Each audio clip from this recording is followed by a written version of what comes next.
समाचार अब तक, सत्य का साहस। नमस्कार, मी नेहा आणि आपण बघत आहे समाचार अब तक। बघूया आजच्या काही ठळक बातम्या। नागपूरच्या जरीपटका परिसरातील जिंजर मॉल येथे असलेले सिटी फन झोनमध्ये नागपूर अग्निशमन आपत्कालीन सेवा विभागामार्फत म्हणजेच फायर ॲक्ट अंतर्गत अग्निशमन उपाययोजना न आढळल्यास मागील काही दिवसात कारवाई करण्यात आली होती, परंतु अद्यापही याची पूर्तता न झाल्यास गेम झोनचा प्रिमायसेस सील करण्यात आलेला आहे। एकंदरीतच काय दक्षता घ्यायला पाहिजे याचा संपूर्ण आढावा असिस्टंट डिव्हिजनल फायर ऑफिसर तुषार बाराते यांनी दिलेला आहे। नागपूरच्या जरीपटका एरियातील जिंजर मॉल या मॉलमध्ये बेसमेंटमध्ये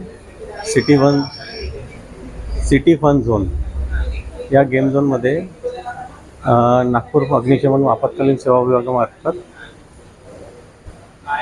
अधिनियमाअंतर्गत म्हणजे फायर ॲक्ट अंतर्गत कारवाई करण्यात आली होती। अग्निशमन उपाययोजना नसल्यामुळे त्यावर कारवाई करण्यात आली होती आणि त्या उपाययोजनांची नोटीस देण्यात आली होती आणि त्याची पूर्तता झाल्या नसल्यामुळे त्याच्यावर अधिनियमाअंतर्गत ही प्रिमायसेस सील करण्यात येत आहे। सर्वप्रथम तर इमारत त्या वापरानुसार ती मंजूर असायला पाहिजे।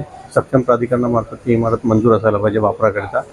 त्याचप्रमाणे फायर ॲक्टमध्ये जे जे उपाययोजना सुचवलेल्या आहेत म्हणजे sprinkler system, detection system, riser, hose reel, extinguisher या सगळ्या गोष्टींची उपाययोजनांची पूर्तता झालेली असली पाहिजे। जर ही नसली झाल्यास त्यामुळे अशा प्रतिष्ठानांवर अधिनियमाच्या अंतर्गत कारवाई करण्यात येते।